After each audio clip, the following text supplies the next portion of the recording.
한 산업이 고객은 넘쳐나는데 줄줄이 문을 닫고 있습니다. 바로 대한민국 요양병원입니다. 2025년 65세 이상 노인 인구는 1,084만 명을 돌파했습니다. 서울 전체 인구보다 많은 규모입니다. 그런데 이 어르신들을 모실 요양병원은 오히려 5년 연속 감소하고 있습니다.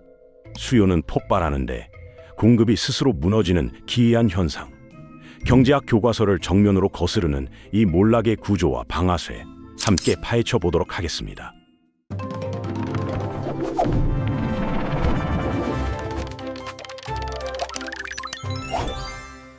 65세 이상 노인 1,080만 명, 전체 인구의 21%를 넘어섰습니다. 2024년 12월, 한국은 공식적으로 초고령 사회에 진입했습니다.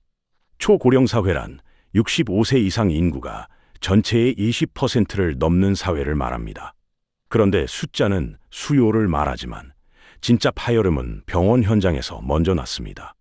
국민건강보험공단 자료에 따르면 2019년 1,507곳이던 요양병원이 2024년 9월 기준 1,359곳으로 줄었습니다. 5년 사이 218곳이 문을 닫았습니다. 사흘에 한 곳꼴로 사라진 셈입니다. 더 충격적인 건 다른 의료기관은 늘어나는데 요양병원만 줄고 있다는 점입니다. 같은 기간 종합병원은 17곳, 일반 병원은 403곳이 늘었습니다. 요양병원만 역행하고 있습니다. 왜 이런 일이 벌어지는 걸까요? 요양병원 경영의 현실을 들여다보면 답이 보입니다. 요양병원은 일반 병원과 달리 수익 구조가 단순합니다. 환자 한 명이 입원하면 하루에 정해진 금액을 건강보험공단에서 받습니다. 이걸 일당 정액제라고 부릅니다. 쉽게 말해 하루 입원비가 미리 정해져 있다는 뜻입니다. 이걸 식당에 비유하면 이렇습니다. 입장료 5,000원짜리 무한리필 뷔페를 운영하고 있다고 생각해 보십시오. 식자재 값이 2배로 뛰었는데 손님이 아무리 많이 먹어도 입장료는 5,000원으로 고정되어 있습니다. 손님이 많이 올수록 주인은 더 큰 적자를 봅니다. 요양병원이 정확히 이 상황입니다. 물가는 18% 올랐습니다. 인건비는 30% 넘게 뛰었습니다. 전기료와 난방비는 2배 가까이 상승했습니다. 그런데 요양병원이 받는 수가는 같은 기간 고작 8% 올랐습니다. 지출은 폭등하는데 수입은 제자리입니다. 환자가 많으면 돈을 벌 것 같지만 현실은 정반대입니다. 환자를 많이 받을수록 적자 폭이 커지는 역설이 발생합니다. 중소규모 요양병원 원장들의 이야기를 들어보면 상황의 심각성이 더 분명해집니다. 병상 100개짜리 요양병원을 운영하는 한 원장은 이렇게 말합니다. 3년 전만 해도 월 수익이 2천만 원 정도 났는데 지금은 같은 병상 수로 운영해도 월 1,500만 원씩 적자가 난다고 합니다. 인건비만 내면 다행인 수준입니다. 더 심각한 문제가 있습니다. 요양병원은 대부분 부동산 담보 대출을 끼고 시작합니다. 병원 건물을 담보로 수십억 원의 빚을 지고 사업을 시작하는 겁니다. 적자가 쌓이면 대출 이자를 감당하지 못하고 결국 건물죄로 경매에 넘어갑니다. 노인 인구가 늘어나는 건 병원 입장에서 축복이 아닙니다. 현재 구조에서는 감당 불가능한 비용 덩어리가 되어버린 겁니다. 수요와 공급의 법칙이 작동하지 않는 기이한 시장. 실제 현장에서는 어떤 일이 벌어지고 있는지, 그리고 왜 이런 구조가 만들어졌는지 하나씩 살펴보겠습니다. 그렇다면 실제 현장은 어떨까요? 경남 산청군을 보겠습니다. 지리산 자락에 위치한 이 작은 군에는 2020년까지 요양병원 4곳이 있었습니다. 2026년 현재 남은 곳은 단 한 곳입니다. 나머지 3곳은 모두 문을 닫았습니다. 폐업 과정은 대부분 비슷한 패턴을 따릅니다. 먼저 인건비를 줄이기 위해 직원을 해고합니다. 간호사 3명이 하던 일을 1명이 맡게 됩니다. 서비스 질이 떨어지면 환자 가족들의 민원이 쏟아집니다.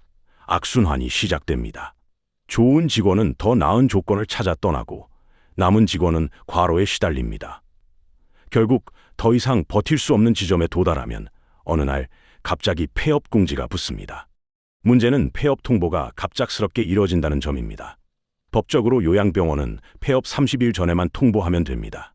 한 달이라는 시간은 치매 어르신이나 거동이 불편한 환자를 새 병원으로 옮기기에 턱없이 부족합니다. 실제 사례를 보겠습니다. 2025년 8월 전북 익산의 한 요양병원이 폐업을 통보했습니다. 입원 환자 87명의 가족들은 한 달 안에 새로운 병원을 찾아야 했습니다. 문제는 인근 요양병원들도 상황이 비슷하다는 점이었습니다. 빈 병상이 있는 곳을 찾기가 하늘의 별 따기였습니다. 87명 중 34명은 제때 다른 병원을 구하지 못했습니다. 이 환자들은 어디로 갔을까요? 일부는 집으로 돌아갔습니다.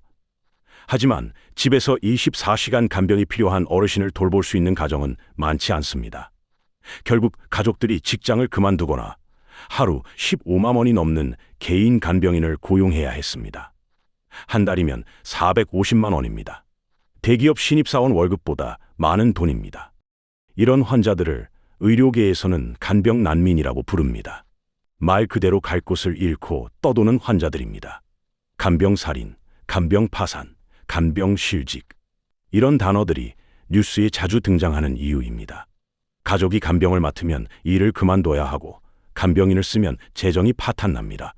양쪽 다 막다른 골목입니다. 지방의 상황은 특히 심각합니다. 전남 고흥군의 경우를 보겠습니다. 고흥군 인구는 약 5만 8천 명이고 이 중 65세 이상 노인이 40%가 넘습니다. 노인 인구 비율로 따지면 전국에서 손꼽히는 초고령 지역입니다. 그런데 이 군에 있는 요양병원은 단 2곳뿐입니다. 2곳 모두 적자에 시달리며 폐업을 검토 중입니다. 만약 이 2곳 문을 닫으면 어떻게 될까요? 고흥군 노인들은 요양병원에 가려면 최소 1시간 넘게 차를 타고 이웃 시군으로 가야 합니다. 거동이 불편한 어르신에게 1시간 이동은 큰 고통입니다. 응급 상황이 발생하면 치료의 골든타임, 즉 최적의 치료 시기를 놓칠 수도 있습니다. 이것이 의료 사막화입니다. 병원이 사라지면서 의료 서비스를 받을 수 없는 지역이 생기는 현상입니다. 요양병원 폐업은 단순히 사업체 하나가 문을 닫는 문제가 아닙니다. 그 지역에 사는 노인들의 생존권과 직결되는 문제입니다. 서울과 수도권은 상황이 다를 것 같지만 실상은 정반대의 문제를 겪고 있습니다. 지방에서 병원이 사라지니 환자들이 수도권으로 몰리고 있습니다. 서울 시내 상급 요양병원의 평균 대기 기간은 현재 4개월에서 6개월입니다. 돈을 싸들고 가도 자리가 없습니다. 결국 지방은 병원이 없어서 문제, 서울은 자리가 없어서 문제입니다. 전국 어디에서도 노인들이 제때 적절한 의료 서비스를 받기 어려운 상황이 펼쳐지고 있습니다. 요양병원 몰락의 첫 번째 원인은 수가 제도입니다. 수가란 의료 서비스에 대해 건강보험공단이 정해놓은 가격을 말합니다. 쉽게 말해 병원이 환자를 치료하고 받을 수 있는 돈이 미리 정해져 있다는 뜻입니다. 요양병원의 수가 체계는 일당 정액제로 운영됩니다.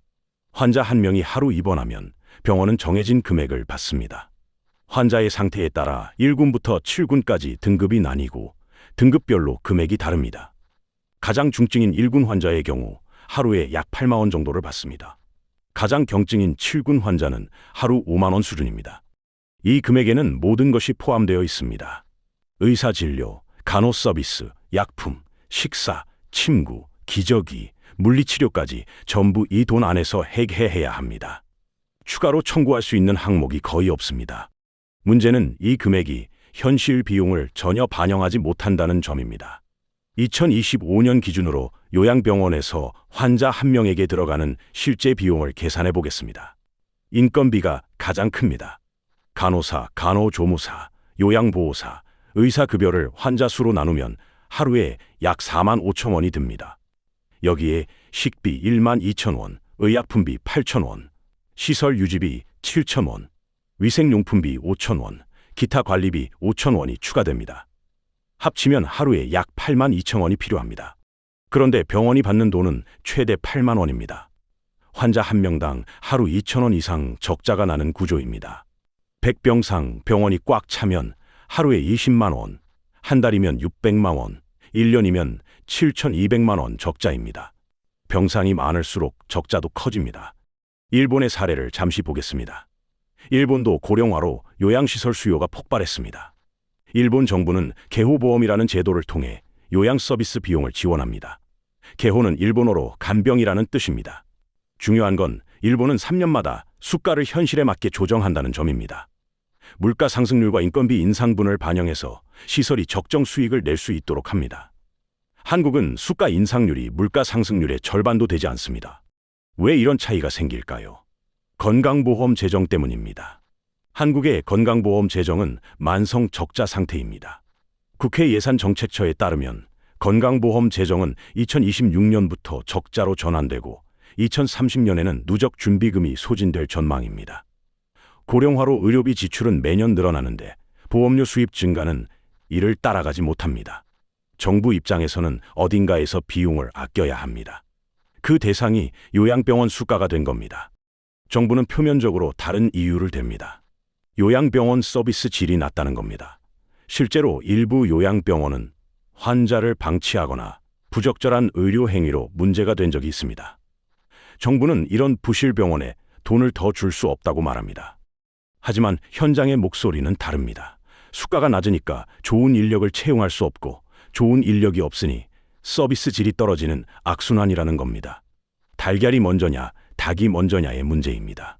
결과적으로 지금 요양병원 시장에서는 규모의 경제가 작동하지 않습니다. 환자를 많이 받아도 이익이 나지 않습니다. 오히려 환자가 많을수록 손해입니다. 팔수록 손해보는 장사. 이것이 요양병원 수가 제도의 구조적 함정입니다. 두 번째 원인은 정부의 탈병원화 정책입니다. 탈병원화란 불필요한 병원 입원을 줄이고 환자가 집이나 지역사회에서 돌봄을 받을 수 있게 하자는 정책입니다. 이 정책의 공식 이름은 커뮤니티 케어입니다. 우리말로 하면 지역사회 돌봄 정도로 이해하시면 됩니다.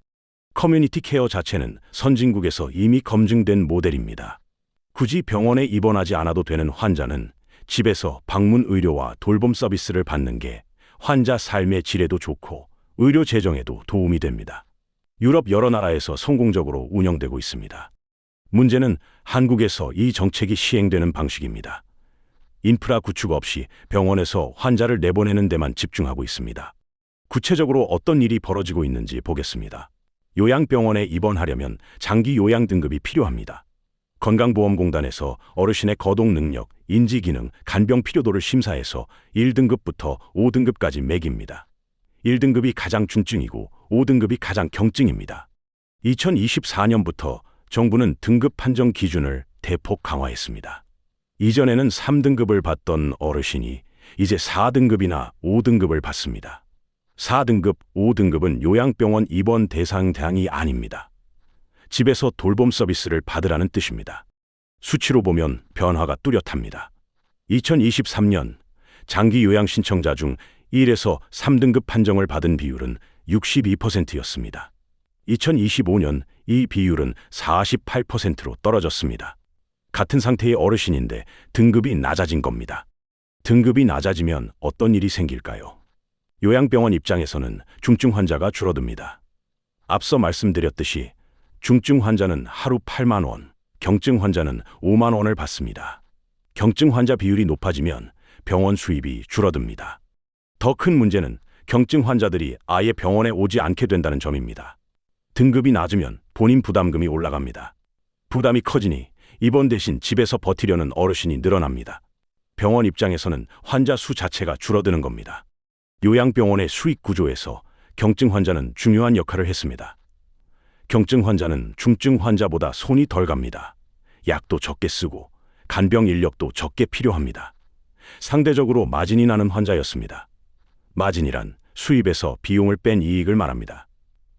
이 환자들이 빠져나가면서 병원의 수익 모델이 무너졌습니다. 정부가 탈병원화를 추진하는 데는 이유가 있습니다. 한국은 요양병원 입원율이 다른 나라에 비해 비정상적으로 높습니다. 65세 이상 노인 100명 중 요양병원에 입원해 있는 비율이 한국은 약 4.2%입니다. 일본은 2.1%, 독일은 1.3%입니다. 왜 이렇게 높을까요? 사회적 입원 때문입니다. 꼭 병원에 있어야 할 상태가 아닌데 집에서 돌볼 사람이 없어서 병원에 맡기는 경우가 많습니다. 자녀들은 직장에 다니고 전문 간병인을 쓰려면 돈이 너무 많이 듭니다. 차라리 요양병원에 입원시키는 게 경제적입니다. 정부는 이런 사회적 입원을 줄이고 싶어 합니다. 의료 재정 부담을 줄이기 위해서입니다. 그런데 문제는 환자를 병원에서 내보내면서 집에서 돌볼 수 있는 인프라는 마련하지 않았다는 점입니다. 방문 의료 서비스, 주간 보호센터, 24시간 돌봄 서비스 모두 턱없이 부족합니다. 병원에서 나간 환자들은 갈 곳이 없습니다. 세 번째 원인은 지방 소멸입니다. 지방에서는 노인이 늘어나는 속도보다 전체 인구가 사라지는 속도가 더 빠릅니다. 병원을 운영할 시장 자체가 증발하고 있습니다. 전북 진안군의 사례를 보겠습니다. 진안군 인구는 2010년 약 28,000명이었습니다. 2025년 현재 21,000명입니다. 15년 동안 25%가 줄었습니다. 여기서 65세 이상 노인 비율은 39%입니다. 노인 인구는 약 8,200명입니다. 숫자만 보면 8,200명의 잠재 고객이 있으니 요양병원이 운영될 것 같습니다. 하지만 현실은 다릅니다. 8,200명 중 실제로 요양병원에 입원이 필요한 분은 일부입니다.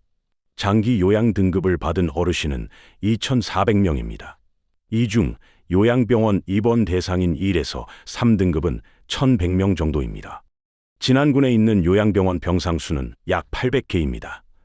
언뜻 보면 수요보다 공급이 적어 보입니다. 그런데 이 병원들이 수익을 내지 못하고 있습니다. 왜일까요? 지방 요양병원의 가장 큰 어려움은 인력 수급입니다. 의사를 구할 수가 없습니다. 요양병원에는 입원 환자 80명당 의사 1명이 있어야 합니다. 법으로 정해진 기준입니다. 그런데 젊은 의사들은 지방 요양병원에 가려 하지 않습니다. 상황이 더 심각해지고 있습니다. 공중보건의사, 줄여서 공보의가 급격히 줄고 있습니다. 공보의는 군 복무 대신 지방 의료기관에서 일하는 의사입니다.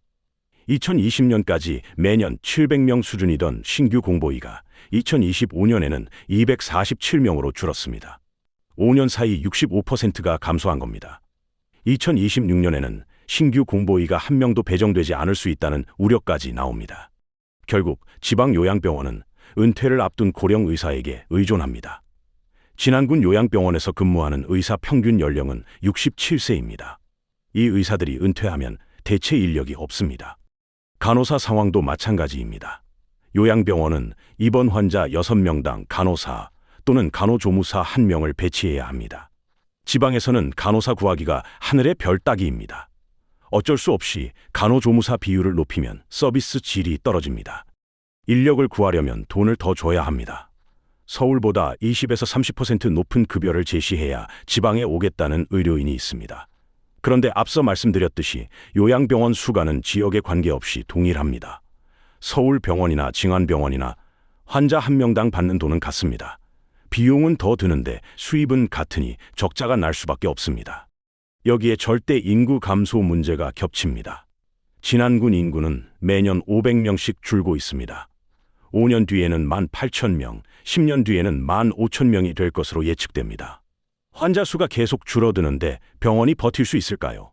지방 요양병원들은 딜레마에 빠져 있습니다. 딜레마란 이러지도 저러지도 못하는 상황을 말합니다. 지금 문을 닫자니 환자들이 갈 곳이 없고 계속 운영하자니 적자가 쌓입니다. 많은 원장들이 소진 상태라고 말합니다. 사명감으로 버티고 있지만 한계가 있다고 합니다.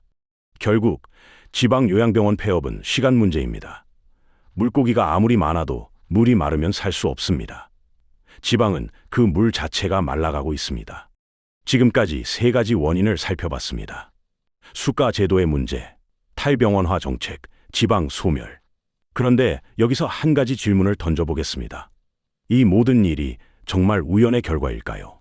아니면 누군가의 의도된 계획일까요? 2025년부터 정부가 시행하고 있는 정책들을 종합해보면 하나의 그림이 보입니다. 정부는 요양병원 시장을 재편하려 하고 있습니다. 쉽게 말해 옥석 가리기입니다. 잘하는 병원은 살리고 못하는 병원은 도태시키겠다는 것입니다. 보건복지부 병상관리위원회는 제3기 병상수급 기본시책을 발표했습니다. 2023년부터 2027년까지 요양병원 병상의 25센트를 감축하겠다는 내용입니다. 4개 중 1개 병상을 없애겠다는 뜻입니다. 정부가 공식적으로 요양병원 축소를 선언한 겁니다. 이 그림의 핵심 퍼즐은 요양병원 간병비 급여화 정책입니다. 2025년 9월 정부는 새로운 로드맵을 발표했습니다. 2026년 하반기부터 의료중심 요양병원 200곳을 선정해 간병비를 건강보험에서 지원하겠다는 내용입니다. 2030년까지 500곳으로 늘리고 간병비 본인 부담률을 현재 100%에서 30%로 낮추겠다고 합니다. 환자 가족 입장에서는 좋은 소식입니다. 현재 간병인을 쓰면 하루에 11만 원에서 15만 원이 듭니다. 한 달이면 300만 원이 넘습니다. 이 부담을 국가가 나누겠다는 겁니다. 그런데 왜 이것이 구조조정과 연결될까요? 간병비 급여화에는 조건이 붙습니다. 아무 병원이나 받을 수 있는 게 아닙니다. 정부가 정한 기준을 충족하는 의료 중심 요양병원만 이 사업에 참여할 수 있습니다. 기준은 까다롭습니다. 의료 필요도가 높은 환자를 일정 비율 이상 돌보고 적정성 평가 상위 등급, 충분한 의료 인력, 감염 관리 체계, 재활 치료 프로그램을 갖춰야 합니다. 전국 요양병원 약 1,400곳 중 이 기준을 충족하는 곳은 얼마나 될까요? 정부가 목표로 하는 의료 중심 요양병원은 500곳입니다. 나머지 900곳 이상은 기준 미달입니다. 기준 미달 병원에 어떤 일이 생길까요? 간병비 급여와 혜택을 받는 병원과 받지 못하는 병원 사이에 환자 쏠림 현상이 발생합니다. 당연히 환자들은 간병비 부담이 적은 병원을 선택합니다. 기준 미달 병원은 환자를 빼앗기고 경영이 더 어려워지고 결국 문을 닫게 됩니다. 이것이 우연일까요? 정부 관계자의 발언을 보면 의도가 분명해 보입니다. 보건복지부는 요양병원 수가 너무 많고 질 낮은 병원이 난립하고 있다고 봅니다. 시장 자율에 맡기면 정리가 안 되니 정책적으로 유도할 수밖에 없다는 겁니다. 문제는 구조조정 과정에서 발생하는 피해입니다. 문을 닫는 병원에 입원해 있던 환자들은 어디로 가야 할까요? 현장에서는 간병 난민에서 퇴원 난민이 속출할 것이라는 우려가 큽니다. 정부의 계획에는 이 부분이 명확하지 않습니다. 구조조정은 추진하면서 피해자 보호 대책은 미비합니다. 결국 지금 벌어지는 요양병원 폐업 사태는 자연스러운 시장 현상이 아닙니다. 정부가 설계한 서바이벌 게임입니다. 선택받은 병원만 살아남는 새로운 판이 짜이고 있습니다. 정부의 구조조정이 진행되면서 예상치 못한 부작용이 나타나고 있습니다. 바로 양극화입니다. 양극화란 잘 되는 곳과 못 되는 곳의 격차가 크게 벌어지는 현상을 말합니다. 지방과 서울의 상황이 정반대로 흘러가고 있습니다. 지방의 현실부터 보겠습니다. 전남, 전북, 경북 내륙 지역에서는 요양병원 폐업이 가속화되고 있습니다. 의료정책연구원 자료에 따르면 권역별 병원 폐업률은 전라권이 가장 높습니다. 전국 평균이 5.8%일 때 전라권은 8.8%를 기록했습니다. 비수도권에 폐업이 집중되고 있습니다. 폐업 후 지역에 남는 건 빈 건물뿐입니다. 요양병원 건물은 다른 용도로 전환하기가 어렵습니다. 병실, 간호사실, 물리치료실 등 의료시설 용도로 지어졌기 때문입니다. 결국 흉물로 방치됩니다. 경남 산청에서 폐업한 요양병원 건물은 2년째 빈 상태로 놓여 있습니다. 지방의료 전체가 위기입니다. 전국 35 지방의료원 중 29곳, 80.9%가 적자를 기록하고 있습니다. 2020년부터 5년간 지방의료원을 떠난 인력이 1만 명이 넘습니다. 임금 체불까지 발생하고 있습니다. 지역 의료의 근간이 흔들리는 겁니다. 반면 서울과 수도권은 완전히 다른 문제를 겪고 있습니다. 병원은 있는데 자리가 없습니다. 서울 시내 적정성 평가 1등급 요양병원의 평균 입원 대기 기간은 4개월입니다. 인기 있는 병원은 6개월 이상 기다려야 합니다. 왜 이런 현상이 생길까요? 두 가지 이유가 있습니다. 첫째, 지방에서 환자들이 수도권으로 몰리고 있습니다. 지역 병원이 문을 닫으니 서울에 있는 자녀집 근처 병원을 찾는 겁니다. 부모님을 서울로 모시고 오는 가족이 늘었습니다. 둘째, 수도권 병원도 병상을 늘리지 않고 있습니다. 앞서 설명한 것처럼 환자를 더 받아도 적자만 커집니다. 굳이 확장할 이유가 없습니다. 일부 병원은 오히려 병상을 줄이고 있습니다. 결과적으로 수요는 늘고 공급은 정체되면서 입원 대기줄이 길어집니다. 돈을 싸 들고 가도 자리가 없는 상황. 이걸 의료계에서는 입원 전쟁이라고 부릅니다. 입원 전쟁의 패자는 누구일까요? 정보력이 없고 경제력이 부족한 가정입니다. 좋은 병원 정보를 미리 알고 대기 명단에 이름을 올려두고 자리가 나면 바로 입원시킬 수 있는 가정은 문제 없습니다. 그렇지 못한 가정은 떠돌게 됩니다. 일본에서는 이런 현상을 개호 난민이라고 부릅니다. 앞서 설명드린 것처럼 개호는 일본어로 간병이라는 뜻입니다. 간병받을 곳을 찾지 못해 떠도는 노인들입니다. 일본은 2010년대부터 개호 난민 문제가 심각해졌습니다. 한국은 일본보다 고령화 속도가 더 빠릅니다. 일본이 고령사회에서 초고령사회로 가는데 12년 걸렸습니다. 고령사회는 65세 이상 인구가 14% 이상인 사회이고 초고령 사회는 20% 이상인 사회입니다. 한국은 7년 만에 도달했습니다. 일본에서 20년에 걸쳐 나타난 문제가 한국에서는 10년 안에 압축적으로 터질 수 있습니다. 대한민국형 간병 난민의 시대가 오고 있습니다. 지방에서는 병원이 없어서, 서울에서는 자리가 없어서 갈 곳을 잃은 노인들, 응급실 뺑뺑이에 이어 요양병원 뺑뺑이가 일상이 되는 미래. 이것이 2026년 현재 우리가 마주한 현실입니다. 지금까지 요양병원 몰락의 원인과 현실을 살펴봤습니다. 그렇다면 우리는 어떻게 해야 할까요? 현실적인 대응 방안을 말씀드리겠습니다. 가장 중요한 건 절대 망하지 않을 병원을 고르는 것입니다. 정부의 구조조정이 진행 중인 지금 살아남을 병원과 사라질 병원을 구분해야 합니다. 세 가지 기준을 제시합니다. 첫째, 적정성 평가 등급을 확인하십시오. 건강보험심사평가원에서는 매년 요양병원을 평가해서 1등급부터 5등급까지 매깁니다. 1등급 병원은 의료 서비스 질, 환자 안전, 감염관리 모든 면에서 상인 수준입니다. 심평원 홈페이지에서 누구나 무료로 확인할 수 있습니다. 병원 이름을 검색하면 등급이 나옵니다. 최소 2등급 이상인 병원을 선택하시기 바랍니다. 둘째, 의료 인력 현황을 살펴보십시오. 의사와 간호사가 충분한 병원이 안정적입니다. 요양병원 인력 기준은 환자 80명당 의사 1명, 환자 6명, 간호 인력 1명입니다. 이 기준을 겨우 맞추는 병원보다 여유 있게 초과하는 병원이 좋습니다. 인력 정보도 심평원에서 확인 가능합니다. 특히 간호사 대 간호조무사 비율을 보십시오. 간호사 비율이 높을수록 의료 서비스 질이 좋습니다. 셋째, 전문 재활 프로그램 보유 여부를 확인하십시오. 단순히 어르신을 모시고 있는 수용시설이 아니라 적극적으로 치료하는 병원을 선택해야 합니다. 물리치료실, 작업치료실, 언어치료실을 갖추고 전문치료사가 상주하는 병원이 좋습니다. 이런 병원은 정부의 간병비 급여화 사업 대상이 될 가능성이 높아 경영이 안정적입니다. 이 세 가지 기준을 충족하는 병원은 구조조정에서 살아남을 확률이 높습니다. 반대로 하나라도 미달하는 병원은 위험 신호입니다. 추가로 당부드릴 말씀이 있습니다. 지금 부모님이 계신 병원의 상태를 점검하십시오. 혹시 최근에 의사가 자주 바뀌거나 간호사 수가 줄었거나 서비스 질이 떨어졌다면 경고 신호입니다. 병원이 경영난에 빠졌을 가능성이 있습니다. 미리 대체 병원을 알아보는 게 현명합니다. 요양병원 몰락은 남의 이야기가 아닙니다. 지금 40대, 50대인 분들에게 이것은 10년 뒤, 20년 뒤 자신의 미래입니다. 우리 모두 언젠가 늙고 병듭니다. 그때 누울 자리가 있을지 없을지는 지금의 준비에 달려 있습니다. 대한민국의 고령화는 되돌릴 수 없습니다. 하지만 우리가 어떻게 대비하느냐에 따라 결과는 달라집니다. 좋은 병원을 미리 알아두고 필요한 정보를 갖추고 제도 변화에 관심을 가지십시오. 준비된 사람은 살아남습니다.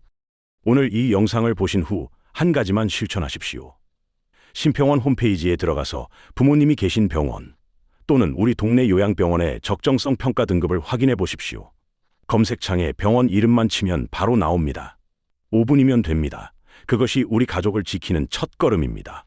오늘 영상에서 다룬 요양병원 몰락, 수가 제도의 모순, 탈병원화 정책의 부작용, 지방 소멸의 충격, 이 세 가지가 겹치면서 대한민국 노인 의료 시스템이 흔들리고 있습니다.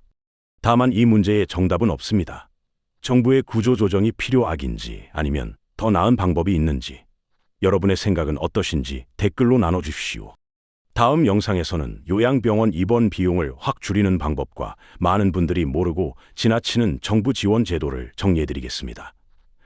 부모님 간병 문제로 고민하시는 분들께 실질적인 도움이 될 내용입니다. 고령화 시대, 준비하는 사람만 살아남습니다. 이런 정보 놓치지 않으시려면 구독과 좋아요 눌러두십시오. 알림 설정까지 해두시면 새 영상이 올라올 때 바로 확인하실 수 있습니다. 다음 영상에서 뵙겠습니다.